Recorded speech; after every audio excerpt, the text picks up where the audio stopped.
वंदे मां शांति। आज हिंदी व्याकरण में आप लोग सीख रहे हैं पर्यायवाची शब्द। देखिए, पर्यायवाची शब्द का ये भाग 3 है।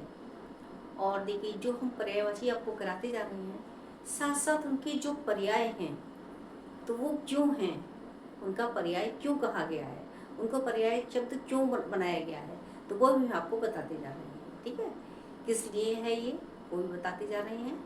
और जहाँ तक हमने सारे ही शब्दों को लिया है, और यहाँ पर आप मेरे संस्कृत ज्ञान पाठशाला में विस्तार पूर्वक अध्ययन करेंगे पर्यायवाची शब्दों का। और हम आपको काफ़ी सारे ग्रामर्स करा चुके हैं, लगभग मेरे 300 से ऊपर वीडियोस बन चुकी हैं, जिसमें आपका सारा ही ज्ञान है। हिंदी व्याकरण, संस्कृत व्याकरण पर विशेष ध्यान दिया है मैंने, और उसके साथ साथ मैं आपको उनको इंग्लिश में बताती चली हूँ कि शब्द इसकी हिंदी क्या है, मतलब जो हिंदी क्या है, ये इसकी इंग्लिश क्या है, इसकी संस्कृत क्या है, वो सारी चीज़ें मैंने आपको ज्ञान कराई हैं। और अब मैं आपको कराने जा रही हूँ पर्यायवाची, यानी भाग 3 के पर्यायवाची। ये कई पार्ट में जाके पूरी होगी आपकी ये वीडियो। स्टार्ट में देखिए, पहला शब्द में लिए कुबेर। ठीक है, कुबेर के पर्यायवाची कहते हैं। कुबेर क्या है? कुबेर कहते हैं कि क्या कोई धन का खजाना तुम्हारे पास में है। ठीक है, तो खजाना वाले हैं कौन? खजाना के जो रक्षक हैं, खजाना के जो अधिपति हैं, वो कौन है? कुबेर हैं। ठीक है, कुबेर नाम से ही कहते हैं। कुबेर जी की पूजा भी की जाती है दीपावली पर, क्योंकि जो धन के धनाधिप हैं, धन को देने वाले हैं, जिनके पास धन के भंडार हैं और धन को प्रदान करते हैं सारे भक्तों को अपने, तो उनका नाम है कुबेर। उन कुबेर को हम किन किन नामों से जानते हैं, वो आप देखिए। कुबेर धनपति, जो धन के पति हैं। धनी, जिनके पास धनी धनी। धनद, धन को देने वाले जो हैं। धनेश, जो धन के ईश्वर हैं। धनाधिप, जो धन के पूरे अधिकारी हैं, जिनके पास धन का ढेर भंडार है। राज राज भी कहा जाता है कुबेर जी को। और किन्नरेश भी हम कहते हैं इनको। यक्षराज और अर्थपति, ये हम लिस्ट लिखते हैं आपके लिए। यक्षराज और अर्थपति, ये सब काय के पर्याय हैं। ये सब आपके कुबेर शब्द के पर्यायवाची हैं। ठीक है, कुबेर कौन था ये भी आप लोग जानते हैं। कुबेर रावण का भाई था। ठीक है, तो रावण, क्योंकि ये अपने जो स्वभाव था, जो रावण के स्वभाव था, उसके बिल्कुल अपोजिट था, एकदम विपरीत स्वभाव का था कुबेर। तो देखिए, ये अलग अलग थे। तो बाद में जो था, जब रावण की मृत्यु हो गई, तो ये पूरी तरीके से अपने अधिकार में इन्होंने पूरा सब कुछ ले लिया, जो कुछ इनको मिल गया, क्योंकि भगवान राम ने उनको दिलवा दिया था। और आगे जो है, रावण के बारे में सभी जानते हैं कि कितना क्रूर था, अत्याचारी था। उसने अपने छोटे भाई का भी सब कुछ छीन लिया था। ठीक है, बहुत सारी चीज़ें। चलिए, कभी और कुछ आपको कहानी वगैरह बताएंगे तो इसके बारे में बताएंगे। फिलहाल आपको इतना ही ज्ञान होना चाहिए कि कुबेर कौन है। अब अगला शब्द हमने लिया है किनारा। ठीक है, किनारा क्या होता है? किसी नदी का किनारा, समुद्र का किनारा, सड़क का किनारा, जो उसका बोलते हैं किनारा। या किनारा शब्द वहाँ भी कहता है, जैसे कहते हैं ना, कितने नंबर आए हुए तुम्हारे, हम तो किनारे पे पास हो गए। ठीक है, तो वहाँ भी किनारा शब्द का प्रयोग किया जाता है।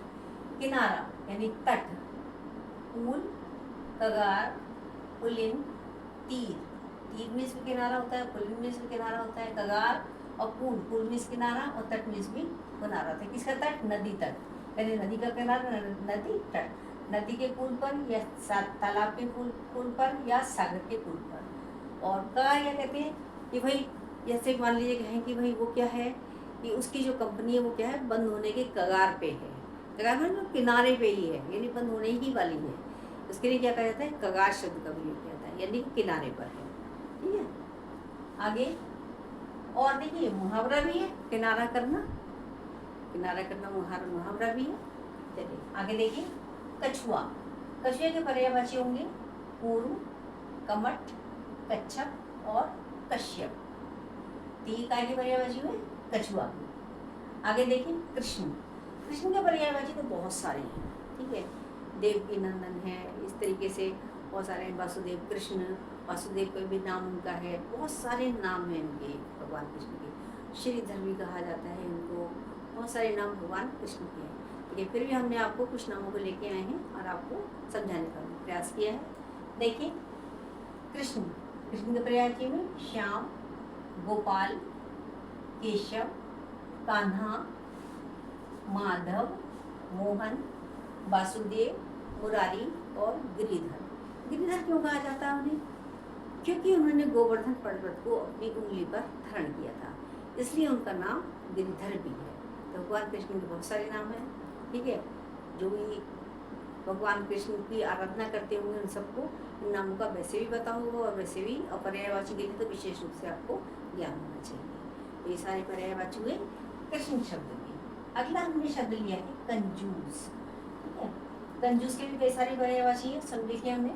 देखिए कुछ शब्द ऐसे हैं जो बिल्कुल नए से हैं।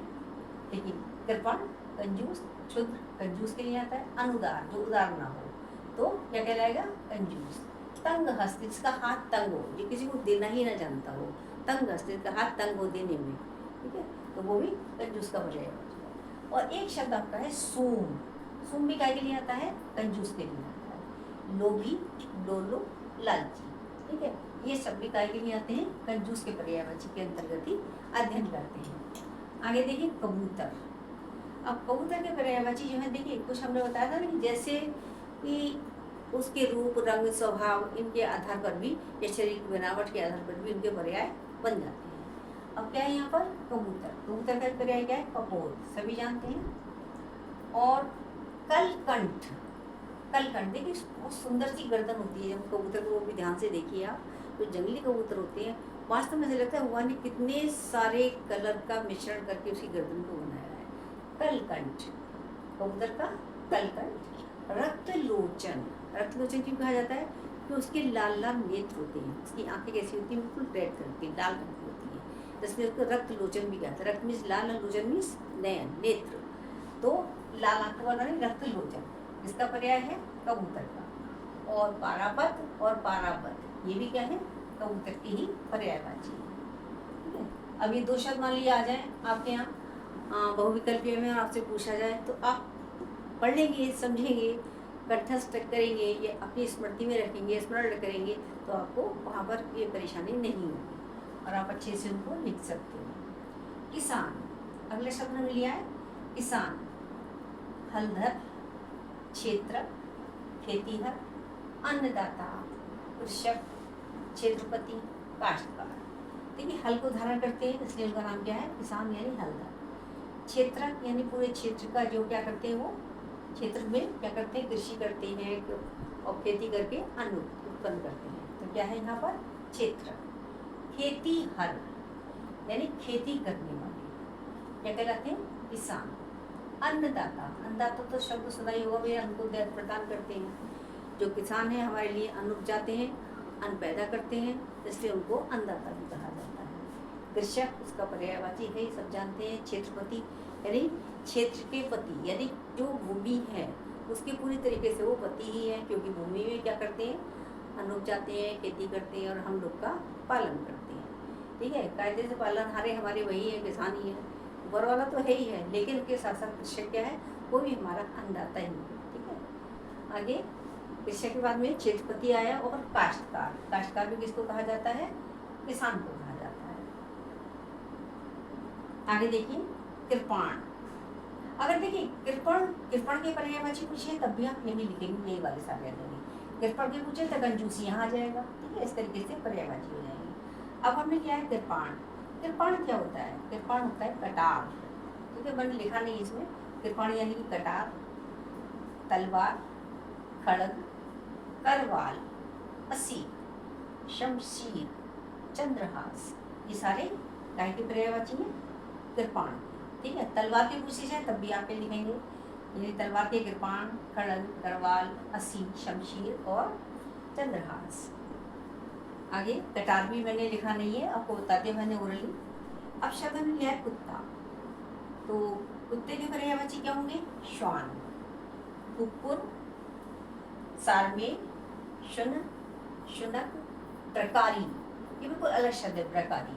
तो प्रकारी आए तो आप समझिए ऐसा ना होगा, आप समझिए बगुले के पर्यायवाची में प्रकारी आएगा, नहीं। तो यहाँ क्या है? प्रकारी है, तो क्या आएगा इसका पर्यायवाची? यानी किसका है? कुत्ते के पर्यायवाची है, ठीक है। सारमेय शब्द ये संस्कृत में ही पढ़ा जाता है, सारमेय शब्द संस्कृत में आता है। शुन और शुनक पढ़ा जाता है। कुक्कुर, कुक्कुर भी कुत्ता होता है, लेकिन कुक्कुट होता तो कुक्कुट क्या होता है? कुक्कुट होता मुर्गा, तो दोनों के पर्यायवाची में अंतर है, कुक्कुट और कुक्कुर में दोनों। कुक्कुट यानी मुर्गा और कुक्कुर कुत्ता। क्रोध, क्रोध के पर्यायवाची में कोप, रोष, क्षोभ, गुस्सा, अमर्ष, आमर्षण और झल्लाहट। ठीक है, झल्लाहट तो कॉमन सा शब्द है, लेकिन जो मेन पर्यायवाची क्या है वो कोप। कोप माने क्रोध, रोष माने गुस्सा, क्रोध, क्षोभ होना, गुस्सा तो है ही शब्द इसका पर्यायवाची, आसानी से आपको स्मृति में होगा आपकी। अमर्ष और आमर्षण ये सब संस्कृत से लिए हैं। ठीक है, तो शुद्ध हिंदी संस्कृत काफ़ी कुछ शब्द ही सब मिलते जुलते हैं, तो हमने इनको यहाँ भी लिख दिया है। जब संस्कृत में पढ़ाएंगे तब आपको एक बार से पुनः फिर लेके चलेंगे हम क्या आपको सिखाना है। कुछ नए शब्द लेके चलेंगे जो बिल्कुल कॉमन होंगे, इनको छोड़ करके हम अच्छे अच्छे शब्दों को लेके चलेंगे जो मोस्ट इम्पॉर्टेंट है। चलिए आगे का देखें आप और नए शब्द देखें। आगे के शब्द देखें। कली, अभी आपका क्या वर्ण चल रहा है, क्या वर्ण से हमने बहुत सारे कराए हैं और आगे भी इसी तरह कराएंगे। तो वर्णमाला के क्रम को हम लेके चलेंगे, जो वर्णमाला क्रम के अनुसार जो आपके वर्ण आते हैं उनके अनुसार। ठीक है, कोई शब्द छूटा भी नहीं है, अधिकांश शब्द हमने करा ही दिए हैं।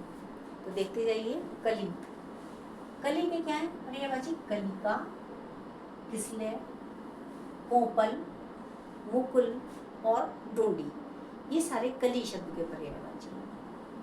देखिए कुछ शब्द तो ऐसे हैं कि जैसे डोंडी शब्द पढ़ा हुआ नहीं है, मुकुल शब्द भी कॉमन है, कोपल भी कॉमन है, और किसले और कलिका ये शब्द सब पढ़े हुए हो सकते हैं, लेकिन डोंडी शब्द थोड़ा सा बिल्कुल ही अलग है।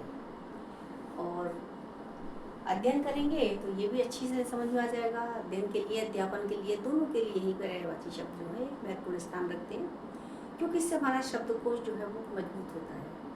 और जो हम साहित्य पढ़ते हैं, विशेषकर हम जब पोइट्री पढ़ते हैं, ठीक है, काव्य पढ़ते हैं, तो उसमें हमें पर्यायवाची शब्दों की बहुत अधिक ध्यान में रखना पड़ता है, बहुत अधिक ज़रूरत पड़ती है। पर्याय हमको पता होना चाहिए, केवल मार्क्स लाने के लिए नहीं बल्कि हमारे ज्ञान के भंडार के लिए भी पर्यायवाची शब्दों का ज्ञान होना बहुत ज़रूरी है। तो पर्यायवाची शब्द देखें। अगला कला, कला यानी हुनर, कला मीन्स योग्यता, कौशल, फन, कुशलता, ये हो गया आपके कला शब्द के पर्यायवाची। अब हम मिल गया काला। ठीक है, दोनों में काला काला काला चल रहा है, यहाँ तक कि वही चले हैं, देखते जाइए। काला, श्याम, सांवला और कृष्ण, स्याह, स्याह भी कहते काला, कजरारा, ऐश्वेत, आबनूसी। आबनूसी शब्द कहाँ आता है? देखिए अब आपको बताते समझाएं। लेकिन आबनूसी शब्द आता है वो जैसे कहते हैं आबनूसी बादल के लिए आता है, काला बादल। काला बादल कहें या आबनूसी कहें एक ही बात है। तो काला शब्द का पर्यायवाची क्या है? आबनूसी भी है। आगे देखें। कौआ यानी कौए के पर्यायवाची कौआ। कौआ के पर्यायवाची बहुत सारे हैं। काक, काग, बायस, करक, पशुन, हाडा, बलिभुक।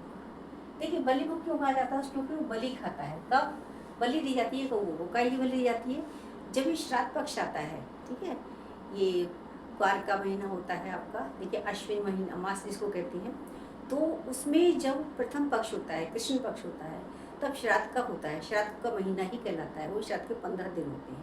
तब जो है पितरों को प्रसन्न करने के लिए जो है वो कौओं को जो है बलि दी जाती है। पूरी हुआ आदि मिठाई स्थान खिलाया जाता है जैसे, तो उसको कहते हैं, इसलिए उनको कहा जाता है बलि भुक, यानी बलि को भक्षण करने वाला, बलि को खाने वाला।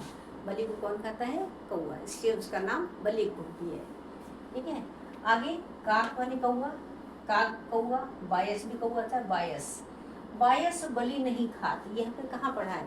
मैंने पढ़ा है सूरदास के पद में। ठीक है, जब भगवान कृष्ण ब्रज छोड़ के मथुरा चले जाते हैं तो उद्धव जी बताते हैं कि जो है वहाँ ब्रज में जो कौए हैं वो बलि, बायस यानी कौए हैं, वो बलि नहीं ग्रहण कर रहे हैं, यानी भगवान कृष्ण के जाने के वियोग में वो भी दुखी हैं और बलि को भी ग्रहण नहीं कर रहे हैं। बायस यानी कौआ, कौआ जो है बलि को ग्रहण नहीं कर रहा है, तो बायस बलि नहीं खाते। देखिए, और एक शब्द है आपका काग। काग मीन्स कौआ। ठीक है, काग, काग शब्द कहाँ पड़ा है? रसखान कवि ने, रसखान की जो रचनाएं हैं उसमें है, काग के भाग बड़े सजनी, हरी हाथ सुन ले गयो माखन रोटी, यानी काग, ये काग मीन्स कौआ। आपको सभी हमने क्लियर करते जा रहे हैं साथ साथ।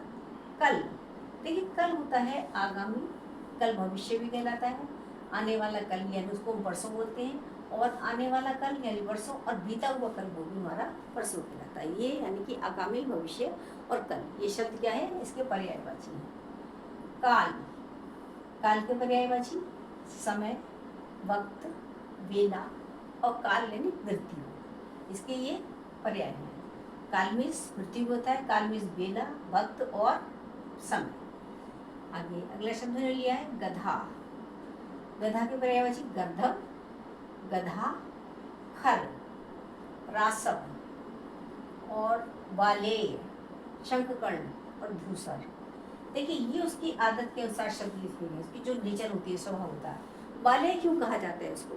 बालेय इसलिए कहा जाता है कि वो बालू में लौटता है, बालू में जब तक लौट लेता है तभी इधर उधर हो लेता है लेट करके, तो उसको जो है तभी उसको प्रसन्नता मिलती है, उसको अच्छा लगता है, इसलिए उसको बालेय भी कहा जाता है।